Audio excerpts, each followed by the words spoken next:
प्रणाम साईं बाबा। अरे खुशहाल चंद, तुम यहाँ मंदिर में कोई उत्सव है क्या? उत्सव नहीं, शादी हुई है। शादी?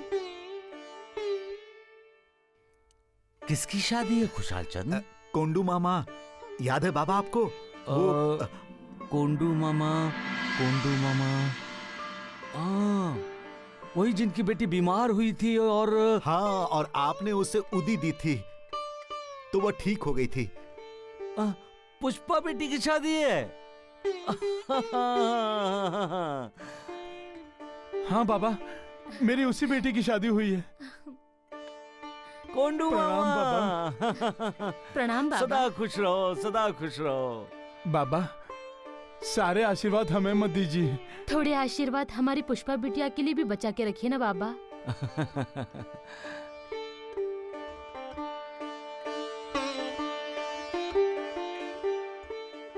मालिक, सब माता पिता चाहते हैं कि उनकी बेटी शादी के बाद सुख समृद्ध रहे। क्या तुम नहीं चाहते कि तुम्हारी संतान पर फूलों की वर्षा हो?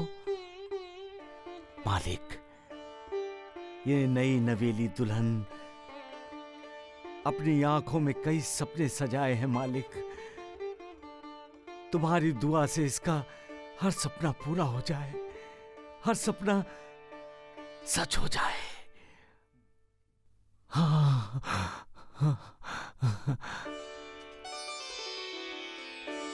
आशीर्वाद दीजिए बाबा। उठो, सदा सुखी रहो, सौभाग्यवती रहो। दामाद जी, हमारी पुष्पा बेटी फूलों की तरह कोमल है, इसे फूलों की तरह ही रखिएगा।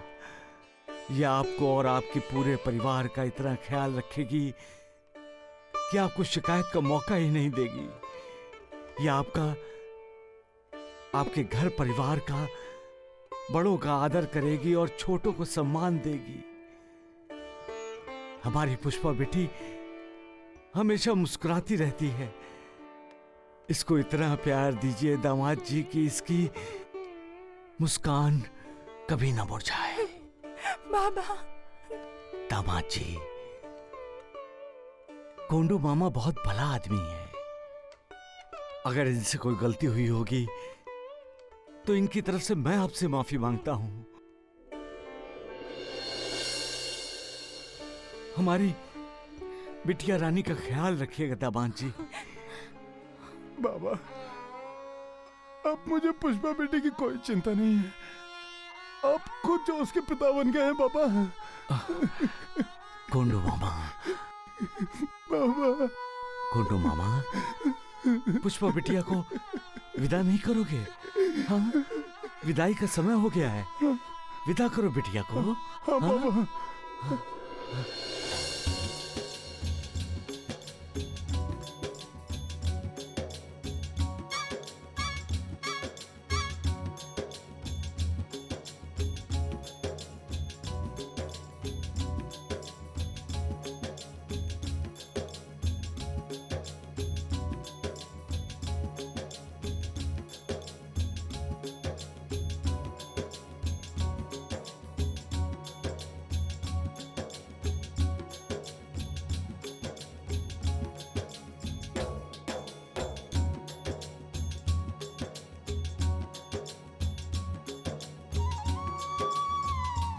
बाबा, आपकी आंखों में आंसू? खुशहाल चंद, जब बेटी की विदाई होती है तो माता पिता के होठों पर मुस्कान और आंखों में आंसू होते हैं। बेटी का विवाह हो गया, अब वो ससुराल जाकर अपना घर संसार बसाएगी। ये जानकर खुशी से उनकी आंखें छलक पड़ती हैं। साथ साथ जिस बेटी को हमने जन्म दिया, प्यार ममता देकर बड़ा किया,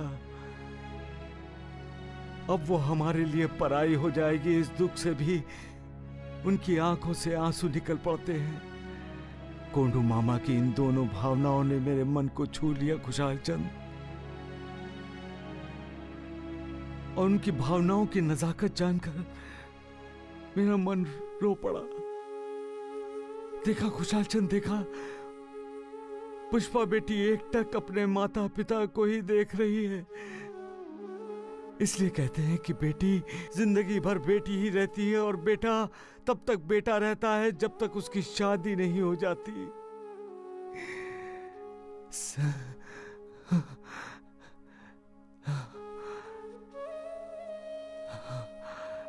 सदा खुश रहो, सदा खुश रहो।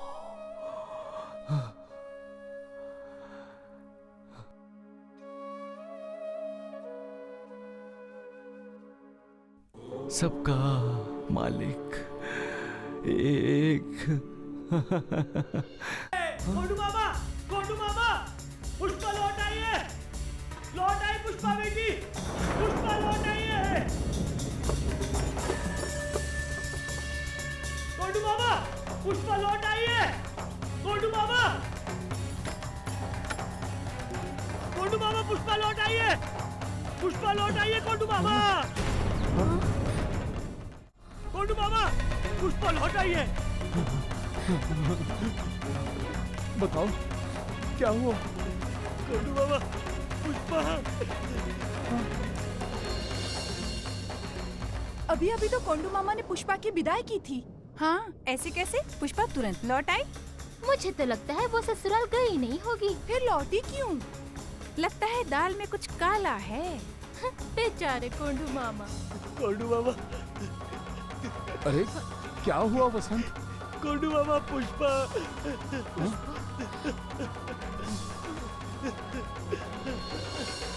अरे वसंत राम, रो क्यों रहे हो तुम? क्या हुआ बताते क्यों नहीं? क्या हुआ पुष्पा को? कहाँ है वो?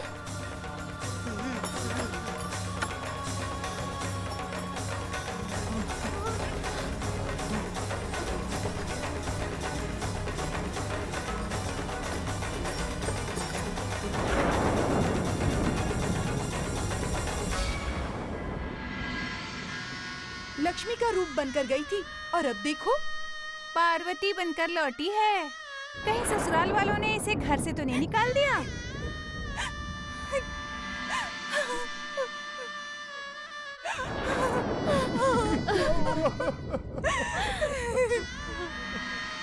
पुष्पा क्या हुआ बेटी? ये सब क्या हुआ बेटी? तुम तो ससुराल, क्या हुआ बेटी?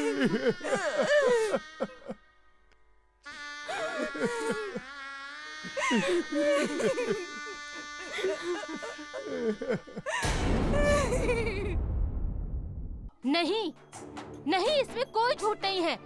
ये सचमुच अपशकुनी है। पुष्पा की माँ, मुझे आंखें मत दिखाइए। पहले अपने लाडी से पूछिए कि ये वापस क्यों आई।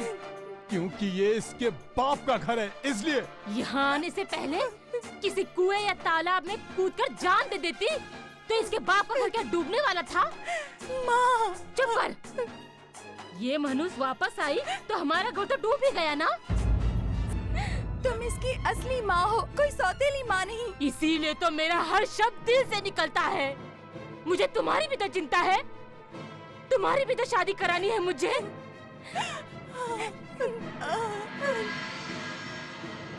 जब लोगों को पता चलेगा कि तुम्हारी दीदी को ससुराल में कदम रखने से पहले ही वापस भेज दिया, तो तुम्हारी शादी कैसे करूंगी? सब तो यही कहेंगे ना कि जैसे बड़ी बहन वैसे ही छोटी होगी। अब चुप भी करो पुष्पा की माँ। अगर बेटी को धीरज नहीं दे सकती तो उसके जले पर नमक तो मत छिड़को। पहले मुझे ये बताओ कि मुझे धीरज कौन देगा? कौन देगा इस बदनसीब को धीरज जिसके बाग ही फूट गए हैं? कौन देगा? कौन देगा? कौन देगा?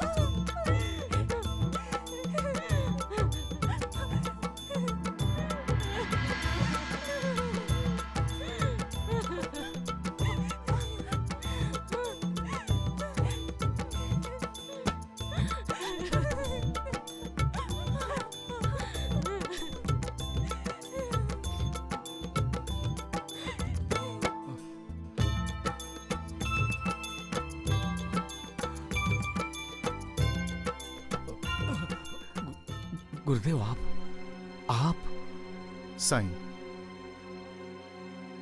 लगता है अब भी तुम पुष्पा बेटी के बारे में सोच रहे हो। आप अंतर्यामी हैं गुरुदेव।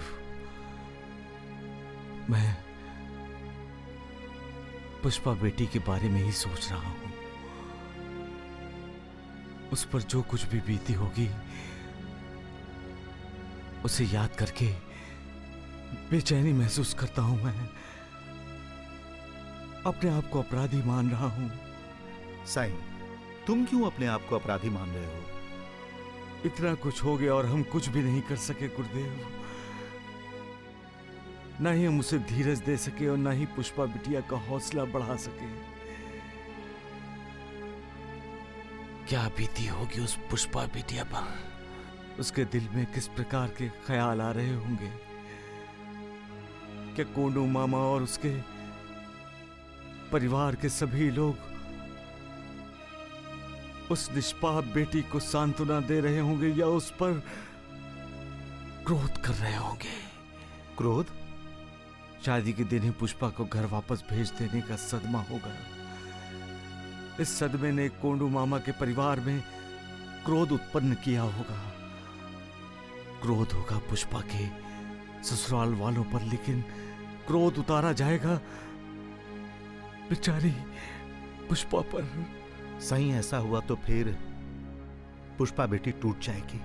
हाँ गुरुदेव, उसको ऐसा लगेगा कि उसका इस दुनिया में कोई नहीं रहा। ससुराल वाले जिसको उसने अपना माना था, उन्होंने उसे ठुकरा दिया, और मायके वाले जो उसके अपने थे, उन्होंने उसे पराया बना दिया। पुष्पा के मन में कोई बुरा ख्याल ना आए गुरुदेव। रहम करो मालिक, रहम कर। दुआ करो मालिक, दुआ करो।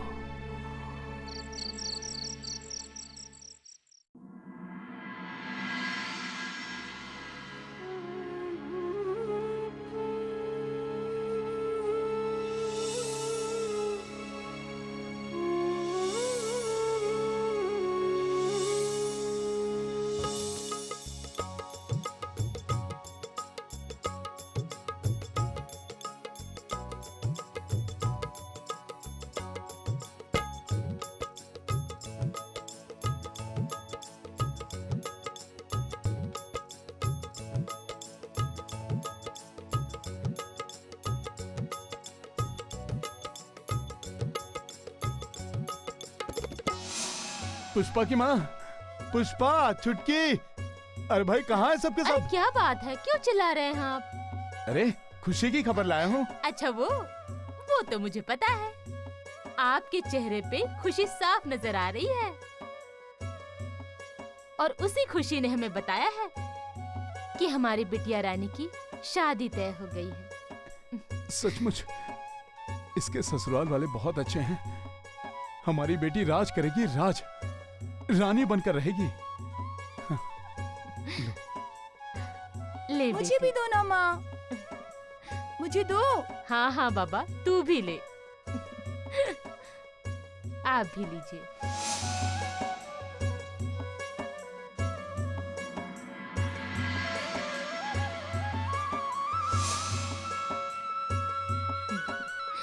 क्यों जी, ये हार कैसा लग रहा है? पुष्पा की माँ, हार तो ठीक है, लेकिन पुष्पा बेटिया ने गले में पहना है, इसलिए हार सुंदर हो गया है।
रोको, अरे कोई रोको उसे।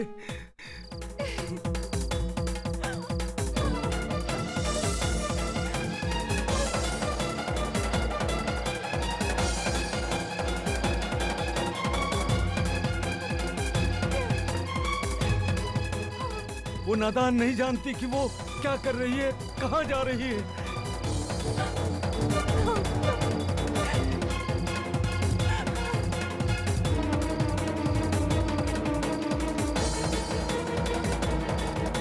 अरे रोको।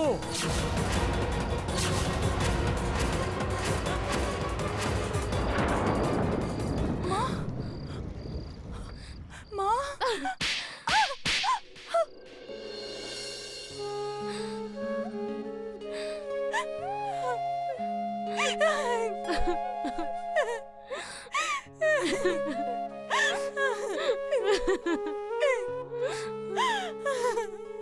पगली, मेरी बातों का बुरा माना तुमने। तालाब में कूदकर मरने चली थी ना, आत्महत्या करना चाहती थी। हमारे बारे में नहीं सोचा तुमने? हम पे क्या बीतती। अरे तू तो मेरी लाडली बेटी है।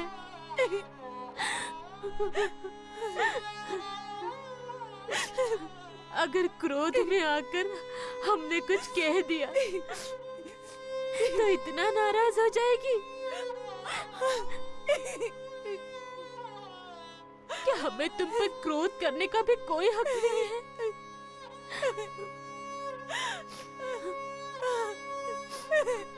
9 महीने तुम्हें इस कोख में पाला है।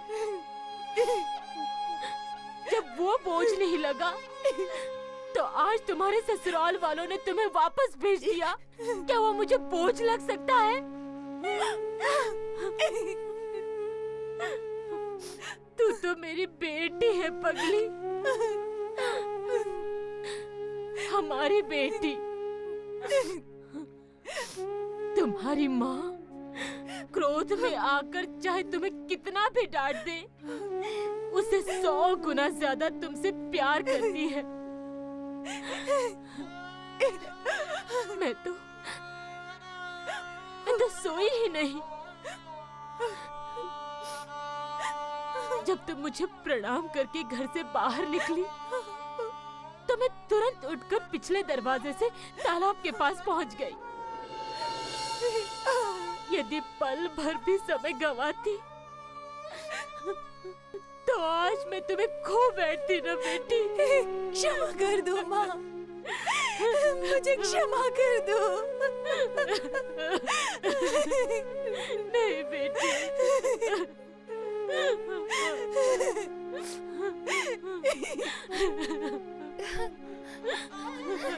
बेटी, दीदी,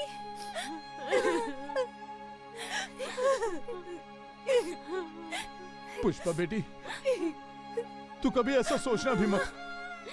बेटी, अगर तूने आत्महत्या कर ली होती तो हम अपने आप को कभी माफ नहीं कर पाते। बेटी, कभी माफ नहीं कर पाते। पिताजी।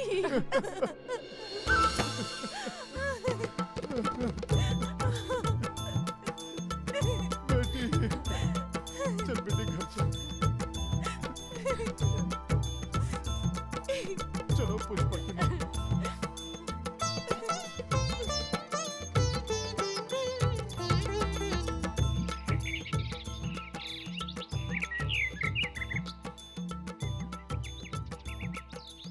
बादल हट गए, आकाश साफ हो गया। अब किसी के मन में कोई कड़वाहट नहीं रही। बेटी को माँ बाप मिल गए और माँ बाप को बेटी मिल गई और छोटी बहन को उसकी दीदी। जैसे दीप का प्रकाश फैलते ही अंधेरा हट जाता है, वैसे ही प्यार ममता का साक्षात्कार होते ही दिल में कुंडली मारकर बैठी हुई गलतफहमियां भाग जाती हैं। हमें कोई चाहता है, हमारे लिए कोई व्याकुल होता है। ये भावना ही हमारे किसी हारे हुए इंसान का हौसला बढ़ाने के लिए काफी है। जिंदगी की जंग जीतने के लिए परिवार का साथ होना जरूरी है। परिवार साथ है तो किसी अपने का किया हुआ वार भी इंसान बर्दाश्त कर सकता है। माँ बाप, भाई बहन का प्यार इंसान की शक्ति है। आत्महत्या, खुदकुशी जिंदगी की उलझन सुलझाने का उपाय नहीं है। मालिक ने हमें इंसान के रूप में भेजा है, अच्छे कर्म करने के लिए, आत्महत्या करने के लिए नहीं। इंसान का जन्म उसी को मिलता है जो भाग्यशाली होता है, जिस पर मालिक की कृपा होती है, क्योंकि इंसान ही है जो अपने उद्धार की तरफ बढ़ सकता है, बाकी कोई नहीं। हम आत्महत्या करेंगे तो मालिक ने जो हमें उद्धार का एक मौका दिया है उसे गंवा बैठेंगे। इसलिए इंसान को आत्महत्या के बारे में कभी सोचना ही नहीं चाहिए। सबका मालिक एक। मैं कह तो रही हूँ सब ठीक हो जाएगा। आ गई बिटिया। खुशहाल चंद जी नहीं आए अभी तक? खुशहाल चंद जी तो अरे मैं तो कब का आ गया हूँ पुष्पा की माँ, आप लोग तैयार नहीं थे। मैं अपनी बेटी को उसके ससुराल भेज तो रही हूँ खुशहाल चंद जी, पर मुझे बहुत डर लग रहा है। कोंडू मामा के साथ साथ मैं भी जा रहा हूँ पुष्पा की माँ।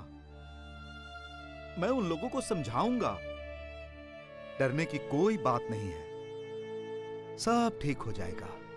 यही उम्मीद लेकर तो पुष्पा को भेज रही हूँ। पुष्पा के बापू, आप पुष्पा के ससुराल वालों से जरूर पूछिएगा कि उन्होंने इस तरह से हमारी बेटी का अपमान क्यों किया। आखिर हमसे ऐसा कौन सा गुनाह हो गया कि पुष्पा को वापस भेज के सारे समाज के सामने हमें नीचा दिखाया। पुष्पा की माँ, तुम्हारे प्रश्न बिल्कुल जायज हैं, लेकिन ये समय उचित नहीं है ऐसे प्रश्न उठाने का।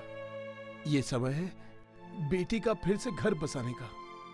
पहले बेटी का घर बस जाए, फिर। कोंडू मामा ठीक कह रहे हैं पुष्पा की माँ। चलो बेटी, चलकर साईं बाबा का आशीर्वाद ले लेते हैं। आशीर्वाद दीजिए बाबा। उठो, सदा खुश रहो, सौभाग्यवती रहो। उनका आशीर्वाद क्यों? क्यों? क्यों का मतलब क्या पुष्पा की माँ? यदि साईं बाबा का आशीर्वाद ले लेंगे तो सब कुछ शुभ शुभ हो जाएगा। पुष्पा की विदाई के वक्त भी तो साईं बाबा ने पुष्पा को आशीर्वाद दिया था, क्या हुआ? ये तुम क्या कह रही हो पुष्पा की माँ? साईं बाबा के लिए तुम्हारे मन में ऐसे विचार? क्या तुम्हारी मति मारी गई है? मैंने कुछ अनुचित भी तो नहीं कहा है। अगर वो सचमुच के महान होते, संत होते, तो उनका आशीर्वाद कभी व्यर्थ नहीं जाता। पुष्पा की माँ, मैं तुम्हारा दुख समझ सकता हूँ, लेकिन दुख में धीरज बहुत काम आता है। साईं बाबा क्या हैं, क्या नहीं, ये वो आंखें नहीं देख सकती। उसे देखने के लिए मन की आंखों का खुला होना जरूरी है। यदि साईं बाबा के आशीर्वाद के बाद भी हमारी पुष्पा बेटी के साथ कुछ बुरा हुआ है, तो उसके पीछे भी कोई अच्छाई छुपी होगी। न उसे मैं देख रहा हूं, न तुम, सिर्फ साईं बाबा ही देख रहे हैं।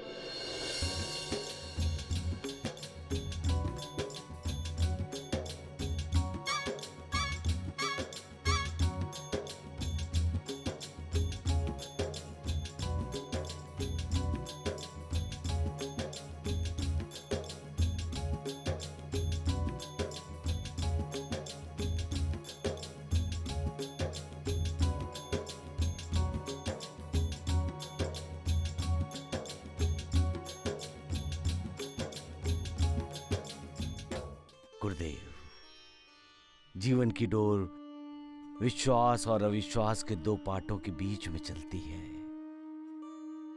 जहां विश्वास है वहां आस्था होती है, और जहां विश्वास है वहां अनास्था। आस्था पत्थर को भी भगवान बना देती है गुरुदेव। लेकिन जब आस्था की डोर कमजोर हो जाती है तो विश्वास टूट जाता है। इंसान का भरोसा उस मालिक, उस भगवान पर भी नहीं रहता है। बाबा प्रणाम। बाबा खुश रहो कोंडू मामा। अरे पुष्पा बेटी, प्रणाम। पुष्पा की माँ और बच्ची, खुशहाल चंद, सब लोग कहीं जा रहे हो क्या? हाँ साईं बाबा, हम पुष्पा बेटी के ससुराल जा रहे हैं। आपके आशीर्वाद से हमारी बेटी की जिंदगी बदल जाएगी। इसके ससुराल वाले इसे स्वीकार कर लेंगे बाबा। मेरा आशीर्वाद। हाँ बाबा। मेरा आशीर्वाद पुष्पा बेटी का भला कहां कर पाया कोंडू बाबा?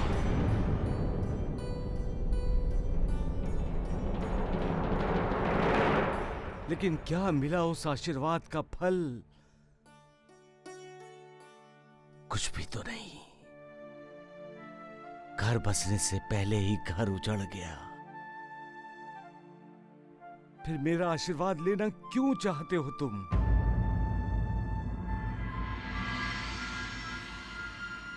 वो भी पुष्पा की मां की इच्छा के विरुद्ध। मुझे क्षमा कर दीजिए साईं बाबा, मुझसे बहुत बड़ी भूल हो गई। क्रोध में आकर पता नहीं क्या क्या बोल गई। मैं भावनाओं में बह गई थी साईं बाबा, मुझे माफ कर दीजिए, मुझे माफ कर दीजिए। उठो।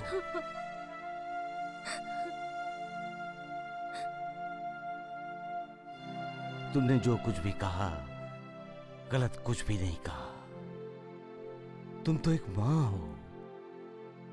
मां का दिल तो भावुक ही होता है, क्योंकि वो भावनाओं से भरी होती है। उसमें माफी मांगने या क्षमा मांगने की क्या बात है? हाँ, मैं तुमसे नाराज नहीं हूं, लेकिन जो सत्य है उसे स्वीकार करो। और सत्य ये है कि मालिक जो कुछ भी करता है उसके पीछे कुछ ना कुछ सच्चाई छिपी होती है।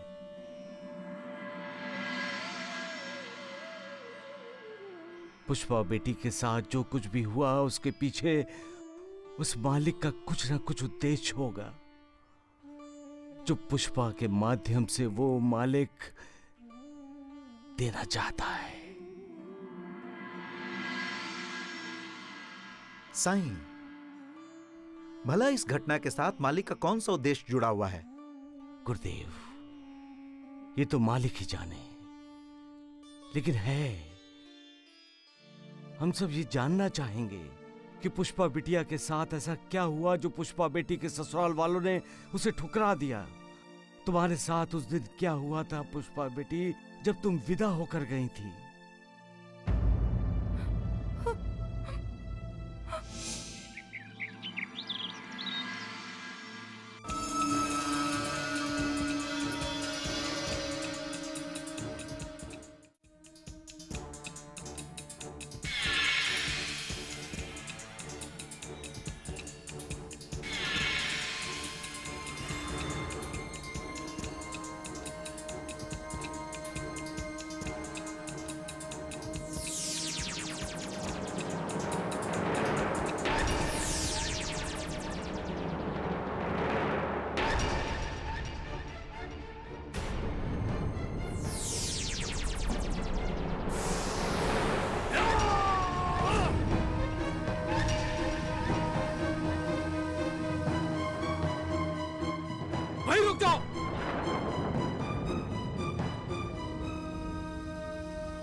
क्या चाहिए तुम्हें?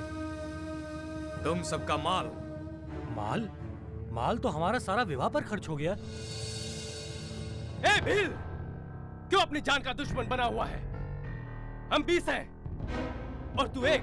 मैं एक नहीं, हम 11 हैं। एक मैं और एक ये कुल्हाड़ी। चलेगी तो नाम नहीं पूछेगी, काटती चली जाएगी ऐसे।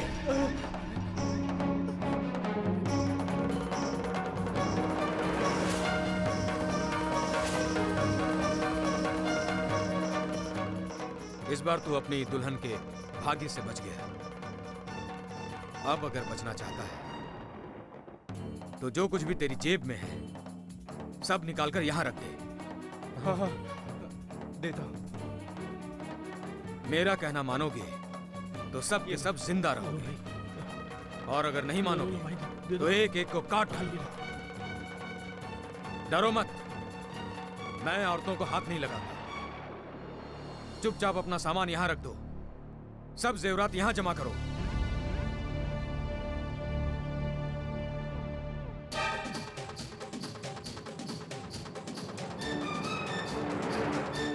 हट पीछे, हट।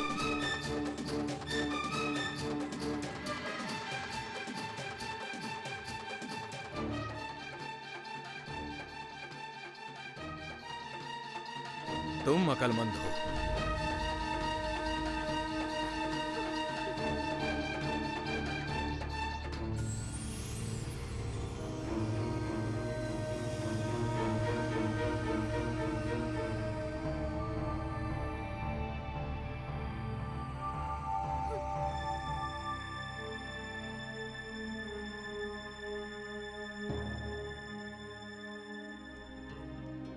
रो मत, जो हो गया सो हो गया। माँ, मौसी, आप लोग बैलगाड़ी में बैठिए, गांव चलते हैं। हम गांव जाएंगे, लेकिन हमारे साथ दुल्हन नहीं जाएगी। क्या मतलब? मतलब हम अपने घर के लिए लक्ष्मी लेने गए थे, भिखारन का गृह प्रवेश करेंगे क्या? अपने माँ बाप का दिया तो गया, साथ साथ हमारे दिए हुए जेवर भी गवा दिए। यह मनुष्य है। इसे वापस भेज दो। ऐसा मत कीजिए, भगवान के लिए ऐसा मत कीजिए। अब मैं विवाहित हूँ और आपका घर ही मेरा घर है। रहम कर हमारे घर पर। तू तो क्या, तेरा साया भी नहीं पड़ने दूंगी हमारे घर पर। पर माँ जी, मेरा दोष क्या है? हाँ हाँ माँ, इसमें इसका क्या दोष है? चुप कर, अपनी माँ के आगे जबान चलाता है। दोष भाग्य का होता है, इंसान का नहीं। इसके भाग्य फूटे हैं, जो दुल्हन बनकर भी ये हमारे घर की बहू नहीं बन सकेगी। मैं आपके हाथ छोड़ती हूँ माँ जी, मुझे अपने से दूर मत कीजिए, मत कीजिए। तू जहाँ थी वहीं अच्छी है। ए बैलगाड़ी वाले, इसे वापस इसके माँ बाप के घर छोड़ा। मेरे माता पिता पे दया कीजिए। चलो जी। लेकिन माँ, इसे इस तरह के लिए। अरे अब बचा ही क्या है उसके पास, जो रास्ते में उसे कोई लूट लेगा। चलो सब। चलो जी, चलो सब। लेकिन माँ जी, माँ जी, माँ जी।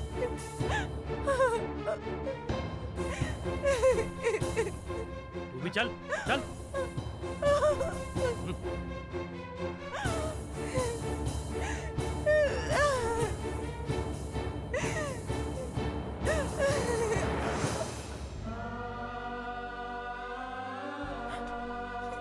साईं बाबा, कोई रास्ता नजर नहीं आता, कोई समाधान नजर नहीं आता।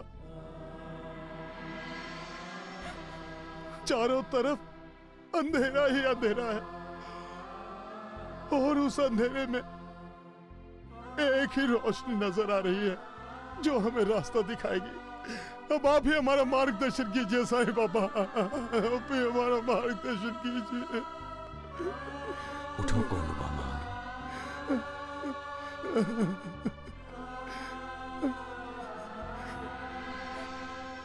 मालिक दयालु है, वो कभी किसी का बुरा नहीं करता, न ही बुरा होने देता है। उस पर विश्वास रखो पुष्पा बेटी। श्रद्धा और सबरी, ये जीवन में दो शब्द कभी मत भूलना। ये कभी मत सोचना कि इंसान ने आंखें बंद की हैं, वो सो रहा है, तो मालिक ने भी आंखें बंद की हैं, मालिक भी सो रहा है। मालिक कभी नहीं सोता, वो सब कुछ देखता है, और जो कुछ भी देखता है उसी का तो न्याय करता है। पुष्पा की मां पुष्पा बिटिया को ससुराल भेजने की कोई जरूरत नहीं है। उसके ससुराल वाले खुद चलकर आएंगे और उसे पूरे सम्मान के साथ लेकर जाएंगे।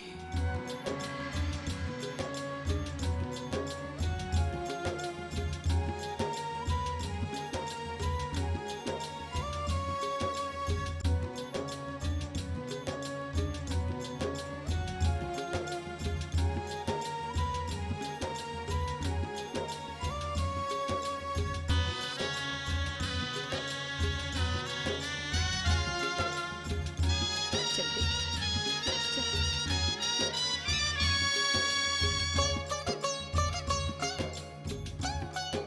साईं, तुमने ऐसा क्यों कहा साईं कि पुष्पा के ससुराल वाले खुद चलकर आएंगे और पुष्पा को साथ लेकर जाएंगे? क्या तुम्हें इसका यकीन है? गुरुदेव, हर इंसान इंसान है, लेकिन हर इंसान एक जैसा नहीं। हर किसी की सोच अलग है, कर्म अलग हैं, मान्यताएं अलग हैं, यहां तक कि भगवान भी अलग अलग है। लेकिन हर इंसान के पास दिल है जो धड़कता है। किसी इंसान के पास ऐसा दिल नहीं है जो धड़कता नहीं। और दिल धड़कता है क्योंकि उस इंसान को जिंदा रखना होता है। लेकिन उसकी धड़कन कभी मध्यम होती है, कभी तेज हो जाती है, क्योंकि दिल भी इंसान की तरह कभी रोता है, कभी खुश होता है। इंसान तो गलती का पुतला है गुरुदेव। ऐसा हो ही नहीं सकता कि वो गलती ना करे। लेकिन इंसान का जो दिल गलती करके अपनी गलती महसूस करता है, उसका पछतावा करता है, वो दिल मालिक ने सबको दिया है। पुष्पा के ससुराल वालों को भी जब उन्हें अपनी गलती का एहसास होगा तो वो अपनी गलती सुधारने की कोशिश करेंगे ही करेंगे। साईं, ये तुम अपने दिल की बात कर रहे हो।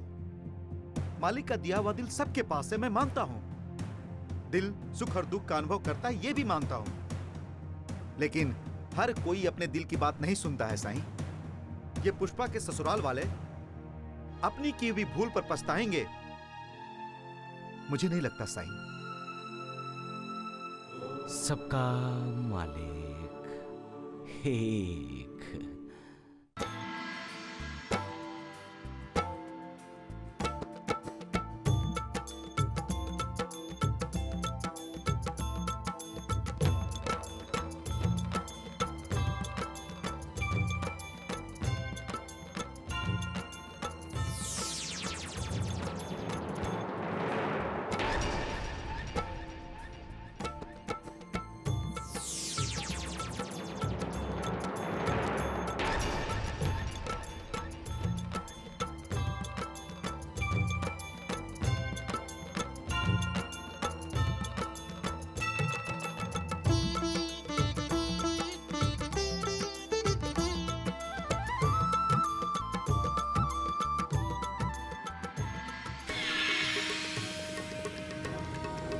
उस दिन दुल्हन के गहने मिले और आज ये फकीर बना हुआ सेठ अपनी झोली में हीरे लिए जा रहा है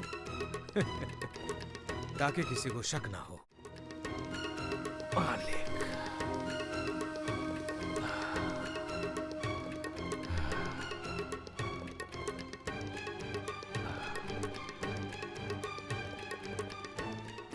मालिक, दया करना,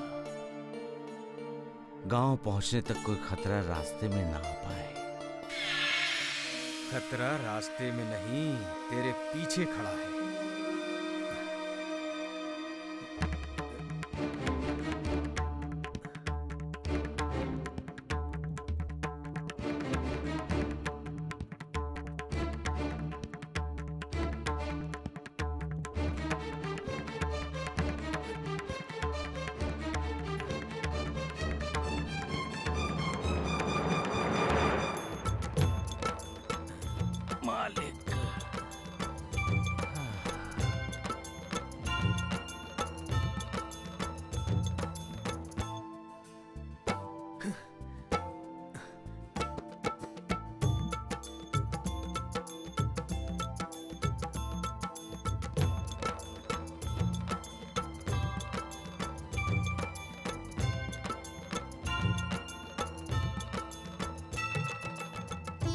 सवाल है, मैं इस बाबा के नजदीक क्यों नहीं जा पा रहा?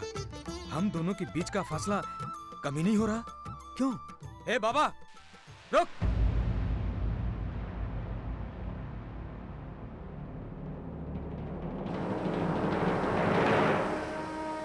तुमने कुछ कहा मुझसे? हाँ, तुम्हीं से बोल रहा हूं। तुम क्या कोई जादूगर हो? मैं तो एक सीधा साधा इंसान हूँ। सीधा साधा? फिर इतनी कोशिश करने के बाद भी मैं तुम तक पहुंच क्यों नहीं पा रहा था? मालिक तक पहुंचने के लिए श्रद्धा, भक्ति, विश्वास और आस्था, इनकी सीढ़ियां पार करनी पड़ती हैं बेटा। ए बाबा, मुझे उपदेश मत दो। फिर गुस्सा क्यों करते हो? आंखें खोलकर देखो, तुम मेरे पास पहुंच चुके हो। तुम मुझसे भाग रहे थे ना? मैं तो यहाँ आया हूँ सिर्फ तुमसे मिलने। ए बाबा, मुझे अपनी बातों में फंसाने की कोशिश मत कर। तुम तो पहले से ही फंस चुके हो बेटे, इसलिए अपनी जिंदगी के रास्ते से भटक गए हो। और तुम तो खुद इस वक्त मौत के रास्ते पर खड़े हो। जो इंसान जन्म लेता है वो मौत के रास्ते पर ही होता है बेटा। इंसान की छोड़ो, अपना सोचो।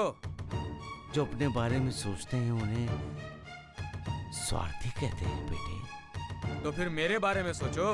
तुम्हारा कल्याण हो बेटा। बिल्कुल ठीक सोचा। अब झट से अपनी झोली मुझे दे दो ताकि मेरा कल्याण हो जाए। मेरी झोली? क्यों? मेरा कल्याण नहीं करना चाहते तुम? मेरी झोली लेकर तुम्हारा कल्याण कैसे होगा बेटा? ये तो एक फकीर की झोली है, कुछ नहीं मिलेगा तुम्हें। फकीर का हुलिया बनाकर तुम लोगों की आंखों में धूल झोंक सकते हो, लेकिन मेरी नहीं। मैं जानता हूं कि तुम्हारी झोली में हीरे मोती रखे हैं। तुम भी मेरा मजाक उड़ाने लगे मालिक। मेरे पास हीरे मोती पागलपन का नाटक मत करो बाबा। इस पगडंडी पर ऐसे कई नाटक देख चुका हूं मैं, और मेरी इस कुल्हाड़ी ने ऐसे कई नाटकों का अंत भी किया है, और अब ये तुम्हारा भी अंत करेगी। झोली दो मुझे। क्या करोगे झोली लेकर? झोली में कुछ नहीं है। छोड़। अब चुपचाप चला जा यहां से। भाग जा अपनी जान बचाकर।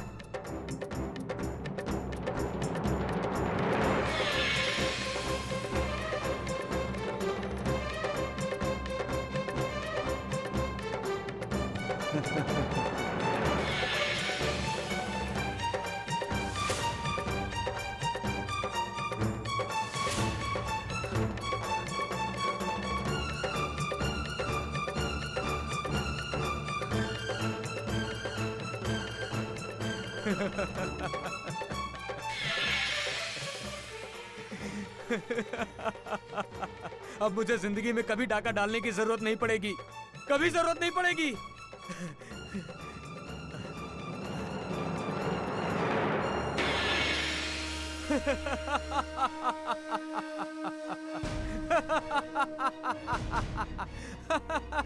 लाखों के हीरे जवाहरात थे इसमें, लाखों के।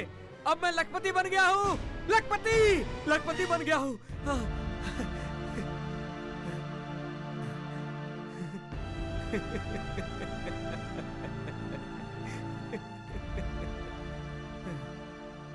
अब मैं अपने परिवार का पालन पोषण बहुत अच्छी तरह करूंगा।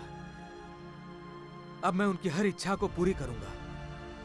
हाँ।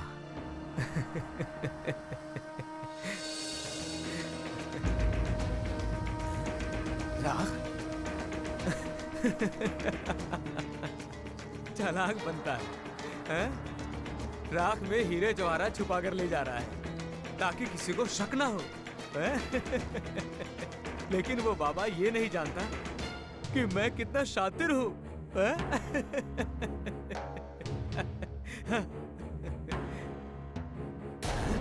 राख, राख,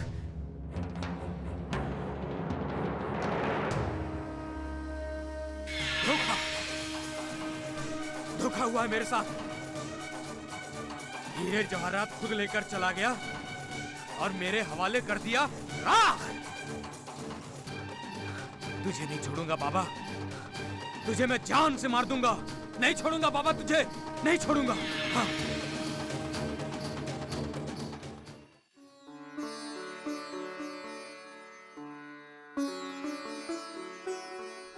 अरे बच्चों, ये पाटिल जी का घर कहाँ है? पाटिल, हाँ। जिसकी बारात में डाका पड़ा था। अरे वाह, तुमने तो बिना बताए सारी कुंडली पढ़ ली। वो पाटिल जी का घर वहाँ सामने है। ए बाबा, पाटिल से क्या काम है आपको? अच्छे लोग नहीं है वो। क्या किया उन्होंने? अपनी बहू को शादी करके घर लाए ही नहीं, रास्ते से ही उसे वापस भेज दिया। आपको उनसे क्या काम है? कहीं पाटिल के बेटे के लिए नया रिश्ता तो नहीं लेकर आए? क्या हो रहा है ये? हमारे घर की तरफ इशारा करके क्या बातें कर रहे हो तुम लोग? नया रिश्ता लेकर आए हैं।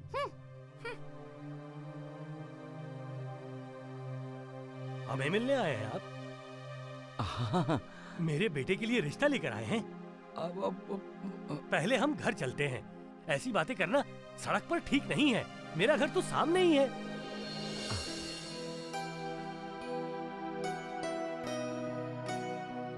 इसकी क्या जरूरत थी पाटिल जी? घर आए मेहमान का स्वागत करना तो हमारा कर्तव्य है। और आप तो मेरे भतीजे महादेव के लिए रिश्ता लेकर आए हैं। मैं तो रिश्ता जोड़ने आया हूँ। बात तो एक ही है श्रीमान। मैं तो रिश्ता निभाने की बात करने आया हूँ। इस बाबा की बातें समझ में नहीं आ रही। मैं ये समझाने आया हूँ माँ जी कि रिश्तेदार टूटते हैं, रिश्ता कभी नहीं टूटता। पाटिल जी, जब कोई रिश्तों का बंधन स्वीकार करता है तब इस बंधन से मुक्ति इतनी आसानी से नहीं मिलती। चाहे बंधन तोड़ने वाला हो या जिसके लिए रिश्ता टूटा हो वो हो। बंधन में ही धन है पाटिल जी, और धन का आकर्षण सभी को होता है। इसलिए रिश्तों को बंधन कहा गया है, क्योंकि ये बंधन होकर भी हर किसी का आकर्षण होता है। ये बंधन है ये जानकर भी हर कोई बंधन में बंधना पसंद करता है। अच्छा बोलते हैं ना? लेकिन किसका रिश्ता लेकर आया है ये बाबा? मैं तो सिर्फ इंसानियत की बात कहने आया हूँ पाटिल जी। मैं जो पूछता हूँ उसका सीधा सीधा जवाब दीजिए। किसका रिश्ता लेकर आए हैं आप? रिश्ते की बात मैंने नहीं की पाटिल जी।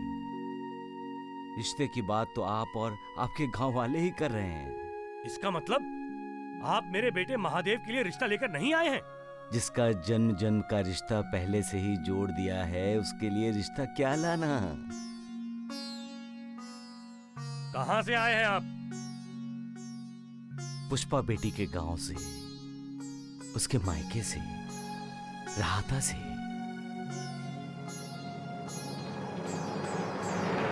पाटिल जी,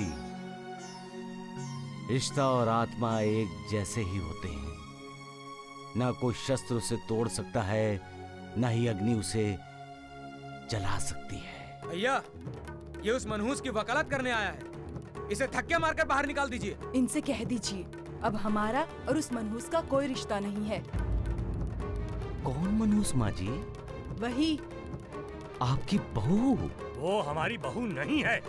पुष्पा बेटी मनहूस नहीं है। शायद आप जानते नहीं, शादी के बाद जब हम गांव लौट रहे थे तब एक डाकू ने आप सबको लूट लिया था, यही ना? इसीलिए आप पुष्पा बेटी को मनहूस कह रहे हैं। केवल इसलिए आप उसके साथ बनाए रिश्ता ठुकरा रहे हो। क्या रिश्ता है आप और उस डाकू का जिसके कारण आप जन्म जन्म के रिश्ते से इनकार कर रहे हैं? मनहूस पुष्पा बेटी नहीं, आप सब हैं। बाबा जी, मनहूस आप हैं। आप हैं पाटिल जी जो इस वक्त मेरे सामने कुल्हाड़ी लेकर खड़े हैं। क्या उस समय आपने कुल्हाड़ी लेकर डाकू पर हमला किया था? आप तो डाकू को देखकर ही भाग खड़े हुए थे, और आपके साथ आपके भाई, आपकी पत्नी, आपकी भाभी, आपके सभी रिश्तेदार भाग गए पुष्पा बेटी को वहां अकेला छोड़कर। बहू घर की लाज होती है, घर की लक्ष्मी होती है, घर का गौरव होती है, अभिमान होती है। आप ये सब भूलकर अपनी जान बचाकर भाग गए, अपनी बहू की जान खतरे में डालकर। आप सब 10-12 लोग थे। अगर एक साथ उस डाकू से लड़ जाते तो वो डाकू अपनी जान बचाकर भाग गया होता। आपके बेटे महादेव ने पुष्पा के साथ पवित्र अग्नि के सामने वचन दिया था, शपथ ली थी कि वो उसका हर सुख दुख में साथ देगा, उसकी रक्षा करेगा। पुष्पा के साथ ऐसा रहेगा जैसे 2 शरीर 1 प्राण। सारे वचन, सारी शपथें भूलकर ये पति अपनी पत्नी को अकेला छोड़कर अपने प्राण बचाने के लिए भाग गया। इंसान श्रद्धा पर जीता है और अंधश्रद्ध होकर अपनी जिंदगी की खुशियों को खुद आग लगा बैठता है। आप सभी ने पुष्पा बिटिया को मनहूस कहा, लेकिन जो डाकू डाका डालने आया था उसने आप सबको लूट लिया। और लेकिन आप सभी ने ये क्यों नहीं सोचा कि पुष्पा बेटी आप सभी के लिए शुभ साबित हुई है? शुभ? कैसे? किस नजरिए से? आज इस घर के सभी लोग सुरक्षित हैं माँ जी, इस नजरिए से। आज इस घर का कोई भी सदस्य डाकू के हाथ नहीं मारा गया और ना ही इस घर में मातम हुआ, इस नजरिए से पाटिल जी। ऐसे इस बार तू अपनी दुल्हन के भाग्य से बच गया। अब अगर बचना चाहता है तो जो कुछ भी तेरी जेब में है सब निकालकर यहां रख दे। आप सबको तो उसका कृतज्ञ होना चाहिए, लेकिन आप तो कृतज्ञ हो गए और उसे अपमानित करके वहीं से मायके भेज दिया। ये न्याय है या अन्याय? दोषी आप हैं और आप ही न्यायाधीश बनकर पुष्पा बेटी को सजा दे रहे हैं, सजा सुना रहे हैं। एक बात कहूं पाटिल जी,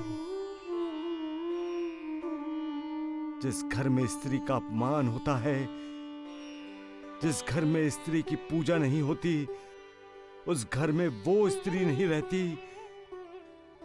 जिसका नाम है लक्ष्मी।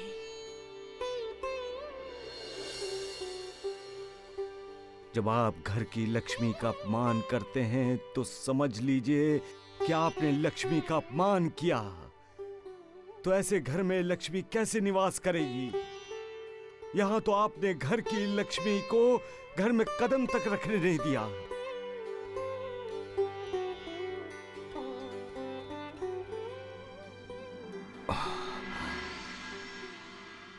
मेरे मुंह से कोई उल्टा सीधा शब्द निकला हो तो मुझे माफ कर दीजिए पाटिल जी। मैं तो पुष्पा बेटी का और आप सबका भला चाहता हूं, इसलिए तो आया हूं यहां। मैं फिर से कहता हूं, पुष्पा बेटी मनहूस नहीं है और ना ही कोई इंसान मनहूस होता है। मनहूस होते हैं इंसान के विचार, इंसान की सोच। अब बाबा जी, आपका और पुष्पा का रिश्ता क्या है? पाटिल जी, जो एक इंसान का दूसरे इंसान के साथ होता है,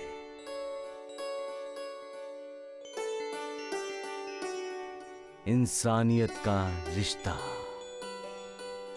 सबका मालिक एक।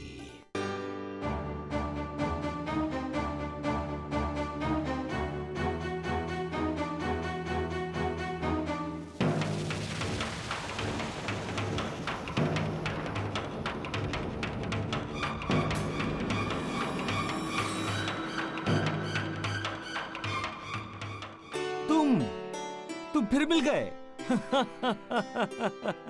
लोग सच ही कहते हैं, मालिक की बनाई हुई दुनिया गोल है। ज्यादा जबान चलाई तो कुल्हाड़ी चला दूंगा। इतना प्यार करते हो मुझसे? मेरी कुल्हाड़ी प्यार करेगी तुमसे। बातें प्यार की करते हो लेकिन बोलते नफरत से हो। जिंदगी नफरत से नहीं जी जाती मेरे बेटे। जिंदगी जीने के लिए जिंदा रहना जरूरी होता है, और मैं तुम्हें अब जिंदा नहीं छोड़ूंगा। कुल्हाड़ी का एक वार और तुम्हारे टुकड़े होंगे 4। मौत से डर नहीं लगता? मौत तो मेरे जैसों की दोस्त होती है, और दोस्त से कोई डरता है? नाटक छोड़ो और ये बताओ कि हीरे मोती कहाँ हैं? फकीर, साधु, सन्यासी के पास हीरे जवाहरात नहीं होते। उनके पास सिर्फ आशीर्वाद होते हैं, आशीर्वाद। तुमने मुझे धोखा दिया है। ये तुम्हारा वहम है। विश्वासघात किया है तुमने मेरे साथ। तुम जैसे डाकू हमेशा दूसरों पर घात करते हैं। तुम्हारे मुंह से विश्वासघात की बात अच्छी नहीं लगती। तुमने झूठ बोला है मुझसे। ना मैं कभी झूठ बोलता हूँ, ना ही कभी झूठ का सहारा लेता हूँ। फिर इस झोली में जो हीरे जवाहरात थे वो कहाँ गए? मेरी झोली में हीरे जवाहरात, ये भी तुम्हारा वहम है। मेरे संयम की परीक्षा मत ले बाबा। तुम सच नहीं समझ सकते क्योंकि तुम झूठे हो। सच्चाई को अगर जानते होते तो तुम्हें पता होता कि मेरी झोली में हीरे जवाहरात नहीं होंगे। नहीं थे, सिर्फ राख थी। राख। राख नहीं, उदी। और वही हमारी जिंदगी का अटल सत्य है। मरने के बाद हम सभी राख होने वाले हैं, इस मिट्टी में मिल जाने वाले हैं।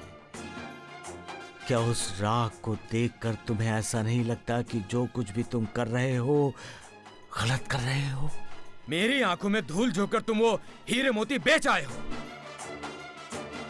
तुम समझ रहे होगे कि तुम्हारा ये लिबास, ये हुलिया देखकर डाकू तुम्हें पकड़ेगा नहीं, लेकिन मैं तुम्हें अच्छी तरह से जान गया हूं। अच्छी तरह से जान गया हूं तुम्हें। अब मैं तुम्हारी जान लेने वाला हूं।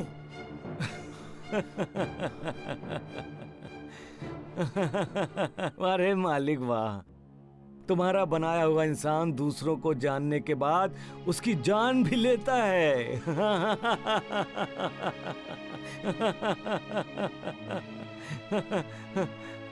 मालिक, तुम्हारे इंसान की जान की कीमत क्या है? सोना, चांदी, हीरे, मोती? लेकिन जान देने के बाद इंसान के लिए सोना, चांदी, हीरे, मोती, रुपए, पैसों का क्या महत्व है? हाँ? इंसान कब समझेगा कि हीरे मोती नहीं, तुम्हारी भक्ति ही इंसान को परम धाम के दर्शन कराएगी। तू पागल है क्या? लोग मुझे पागल कहते हैं। कहेंगे ही। आसमान की तरफ देखकर किससे बातें करते हो? मालिक से। अब मैं तुमसे एक बात पूछता हूं, क्या तुम पागल हो? टुकड़े टुकड़े कर दूंगा। क्या मिलता है तुम्हें दूसरों की हत्या करके? क्या तुम्हें पुण्य मिलने वाला है? क्या तुम्हें समाज से प्रतिष्ठा प्राप्त होने वाली है? क्या कानून तुम्हें सम्मान देने वाला है? निष्पाप निरपराधों की हत्या करके तुम पाप के बाद पाप करते जा रहे हो। तुम्हें मारकर एक पाप और करूंगा। किसके लिए काम कर रहे हो तुम? ये पाप किसके लिए? अपने परिवार के लिए, अपने बीवी बच्चों के लिए। उन्हें खुश रखना चाहता हूं मैं। खून खराबे से, हत्या से कोई भी परिवार खुश नहीं होता। हर कोई दुआ चाहता है, बद्दुआ नहीं। हर कोई पुण्य में भागी होना चाहता है, पाप में नहीं। मेरा परिवार ऐसा नहीं है। वो सुख में भी मेरे साथ है और दुख में भी। तुम भ्रमित हुए हो बेटे। जाओ जाकर अपने बीवी बच्चों से पूछो, क्या वो तुम्हारे पाप में भागी बनेंगे? मौत से दोस्ती करने की भाषा बोलने वाले ढोंगी, अब मौत से भागना चाहते हो? भागते तुम जैसे कायर, डरपोक। हे! तुम्हारे जैसे कायर जिंदगी से डरते हैं, जिंदगी से दूर भागने की कोशिश करते हैं और अपने साथ अपने पूरे परिवार को घसीट ले जाते हैं। मेरा परिवार मेरे साथ है। यह भी तुम्हारा भ्रम है। जाओ जाकर अपने घर वालों से पूछो, बीवी बच्चों से पूछो। तुम भागने के लिए बहाना ढूंढ रहे हो। अगर मेरी गर्दन काट कर तुम मुझे फिर से जिंदा कर सकते हो तो मेरी गर्दन काट कर जाओ और जाकर अपने बीवी बच्चों से पूछो, क्या वो तुम्हारे पाप में भागी हैं? और अगर तुम मुझे जिंदा नहीं कर सकते तो मुझे यहीं छोड़कर जाओ। मैं भागूंगा नहीं, मैं तुम्हारा यहीं इंतजार करूंगा। जब तुम दूसरों पर विश्वास करोगे तभी तो दूसरे तुम पर विश्वास करेंगे।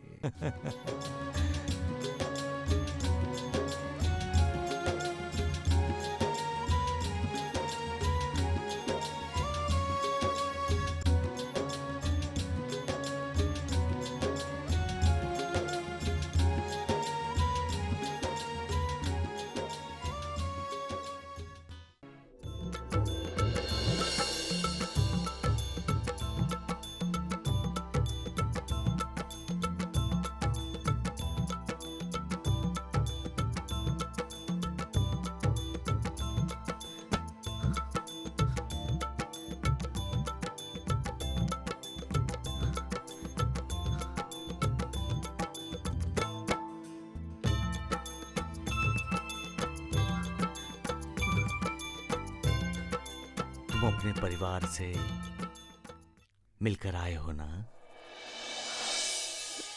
चुप क्यों हो? क्या बोले वो? क्या तुम्हारे बीवी बच्चे तुम्हारे पाप के भागीदार बनेंगे? नहीं, वो तो केवल पुण्य के भागीदार बनना चाहते हैं। कहते हैं कि पाप के भागीदार हम क्यों बने? कहते हैं कि हमने थोड़ी कहा कि तुम पाप करो। मैंने जो कुछ किया है अपने परिवार को सुखी करने के लिए किया है। दूसरों को दुख दे रहा हूं यह कभी सोचा ही नहीं। अपने परिवार को हर चीज देने के लिए मैंने दूसरों से छीनना शुरू किया। मैं समझ रहा था कि मेरा परिवार मेरे साथ है, लेकिन आज पता चला कि वो मेरे साथ नहीं है। वो सुख के भागीदार बनना चाहते हैं, पुण्य के भागीदार बनना चाहते हैं, लेकिन मेरे पाप का कोई भागीदार बनना नहीं चाहता। कोई भागीदार बनना नहीं चाहता। तुम जिंदगी को समझे नहीं बेटे। सुख दुख पाप पुण्य से ही तो जिंदगी बनती है। इंसान अपने सुख में दूसरों को शामिल करता है, लेकिन दुख तो उसे अकेले को ही भुगतना पड़ता है। उसी तरह अपने किए हुए पाप का दंड भी उसे अकेले को ही भुगतना पड़ता है।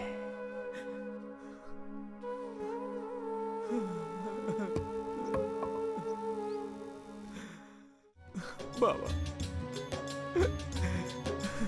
बाबा, बाबा, बाबा, बाबा मुझे माफ कर दीजिए।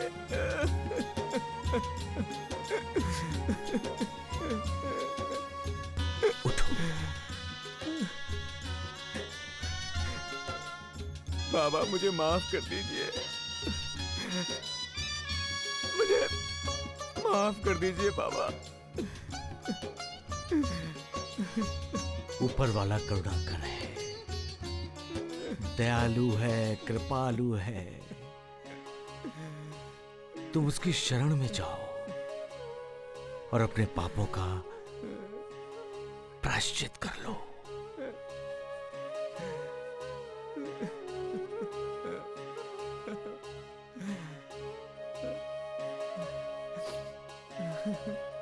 कुछ दिनों पहले तुमने एक शादी की बारात लूटी और दुल्हन के सारे गहने लूट लिए थे, याद है? उसके गहने उसे लौटा दो, सब कुछ उसे लौटा दो और अपने आप को कानून के हवाले कर दो। वो मालिक सब कुछ ठीक कर देगा। सबका मालिक एक।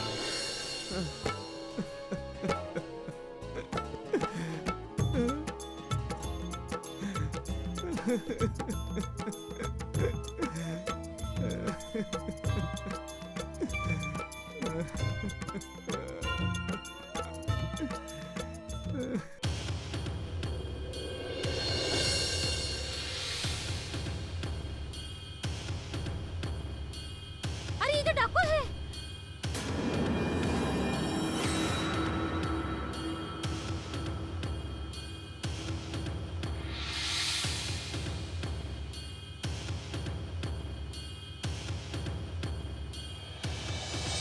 क्यों आए हो यहाँ? मैं किसी को नुकसान पहुँचाने नहीं आया हूँ।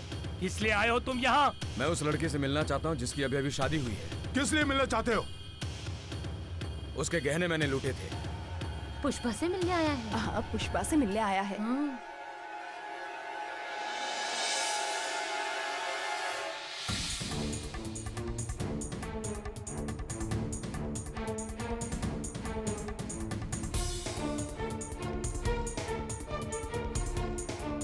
तुम अकलमंद हो।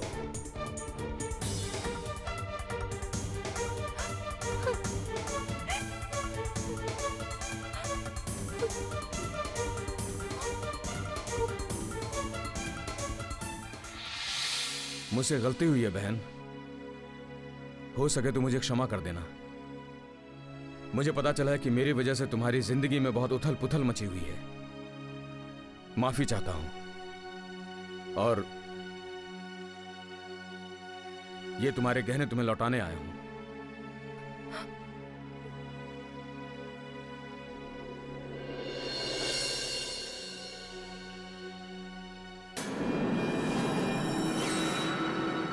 ये लो।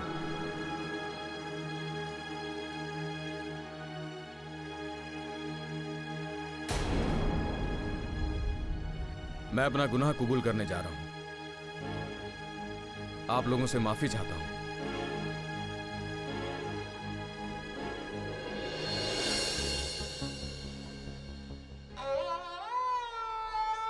बाबा,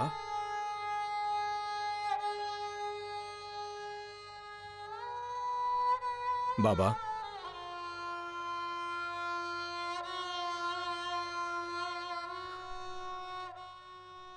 बाबा, आपने जैसा कहा था मैंने वैसा ही किया। अब मैं अपने पापों का प्रायश्चित करने पुलिस थाने जा रहा हूं।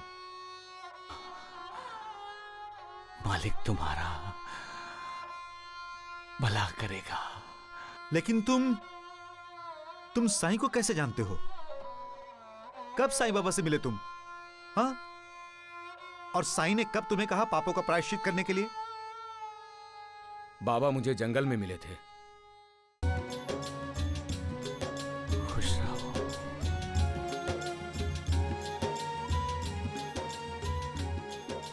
जंगल में? साईं तो मेरे साथ है। वो जंगल में कब गया? साईं?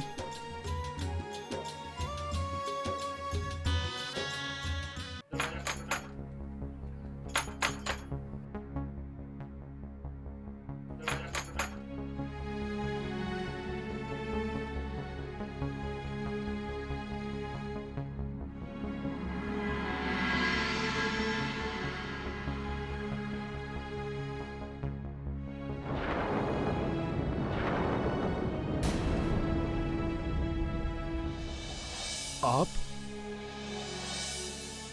पुष्पा की माँ? पुष्पा की माँ, देखो तो कौन आया है।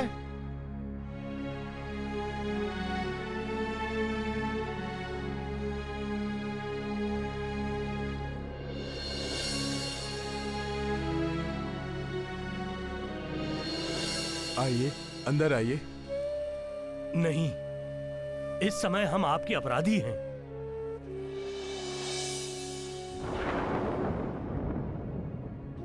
इस योग्य भी नहीं कि आपसे आंख मिला सकें। हम दिल से क्षमा मांगते हुए अपनी झोली आपके सामने फैलाते हैं। आपके दरवाजे पर अपनी बहू की भीख मांगने आए हैं। हमें हमारी बहू पुष्पा लौटा दीजिए।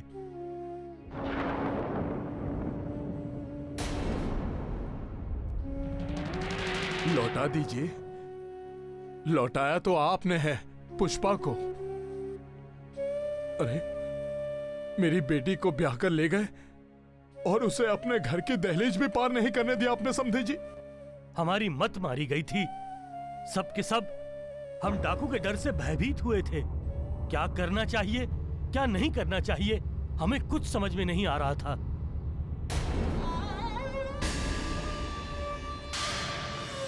हम अपनी गलती स्वीकार करते हैं और उस गलती को सुधारने के लिए हम पुष्पा को अपने घर ले जाने आए हैं।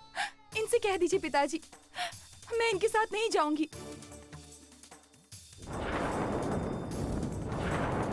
बेटी, हमारी आंखों पर स्वार्थ की पट्टी बंधी थी। हमें अपनी जान का मोह जकड़े बैठा था, जिसके कारण ये सब हुआ। मैंने कह दिया पिताजी, अब मैं उस घर में नहीं जाऊंगी तो नहीं जाऊंगी।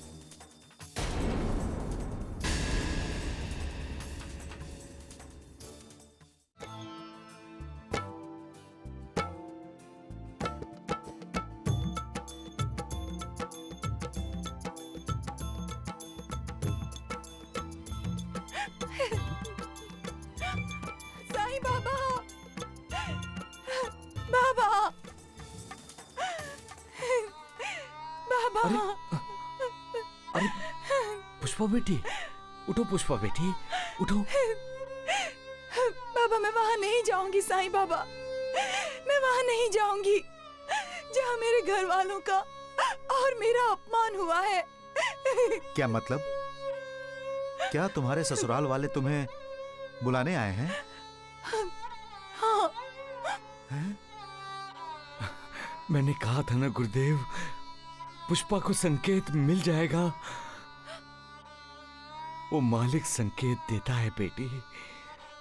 हम ही हैं जो उसका संकेत समझते नहीं या समझना नहीं चाहते। पुष्पा बेटी, जब लोगों पर संकट आता है तो बहुत से हैं जो उस मालिक को दोष देते हैं, मालिक को गलत बोलते हैं। मालिक कभी गलत नहीं होता, उसके हिसाब में गलती है ही नहीं। इंसान ही है जो अपने स्वार्थ के लिए, अपने लालच के लिए गलती करता है। भगवान ने ऐसा कोई इंसान नहीं बनाया जो गलती नहीं करता। इंसान तो गलतियों का पुतला है। न जाने कितनी गलतियां मुझसे हुई होंगी, न जाने कितनी गलतियां तुमसे हुई होंगी, और आगे भी जब जिंदगी है होती रहेंगी। हो गई हैं किसी वजह से, तो वो मालिक बैठा है ना माफ करने को। तुम्हारे साथ जो हुआ अन्याय था। ये अन्याय क्यों हुआ? इसके लिए तुम्हारे पिछले कर्म जवाब देंगे। ये अन्याय किसने किया और क्यों, उसके लिए भी भगवान का न्याय वजह बतलाएगा। जो भी होता है उस मालिक की इच्छा से ही होता है, और हम उसे अन्याय, बेरहमी, जुल्म का नाम दे देते हैं क्योंकि हम अपने किए हुए कर्म भूल जाते हैं। पुष्पा बेटी, तुम्हारा पति और तुम्हारा ससुर खुद चलकर आए हैं तुम्हारे दरवाजे पर, लेकिन उन्हें भेजा है उस मालिक ने। उनके इशारे बिना कुछ नहीं होता है, एक पत्ता भी नहीं हिलता उनके इशारे के बिना। वो मालिक तेरा उजड़ा हुआ घर बसाना चाहता है। तेरे आंसुओं की जगह तेरी मुस्कुराहट वापस लाना चाहता है। उसकी प्रसन्नता को माथा टेक कर कबूल कर। अपने दिल में कोई शंका, कोई शुबा, कोई बुराई, अपने दिल में किसी के लिए कोई कड़वाहट लाए बिना उस सुख को स्वीकार कर जो तेरे द्वार पर खड़ा तुझे बुला रहा है। जाओ बेटी जाओ, अपने आप को सुखी करो, अपने माँ बाप को खुश करो, कल्याण होगा तुम्हारा।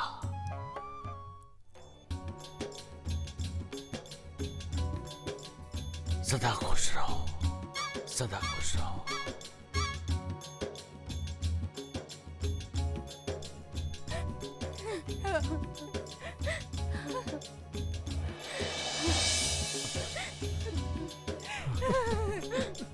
वो देखिए, वो देखिए गुरुदेव, वो देखिए। मेरे बच्चे,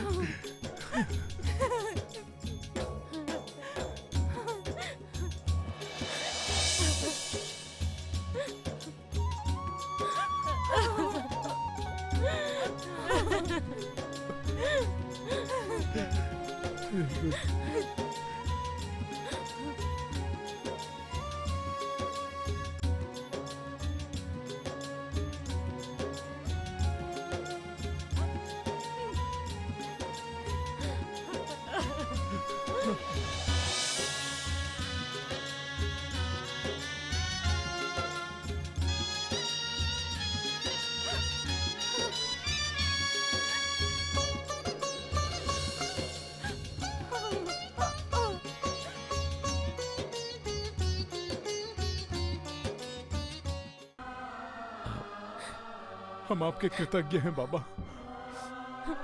बाबा, आपके आशीर्वाद से पुष्पा का घर बस गया।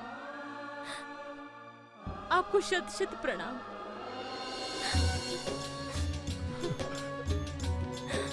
प्रणाम बाबा।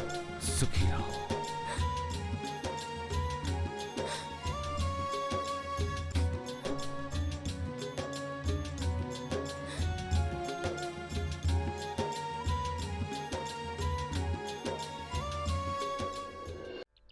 सबका मालिक एक।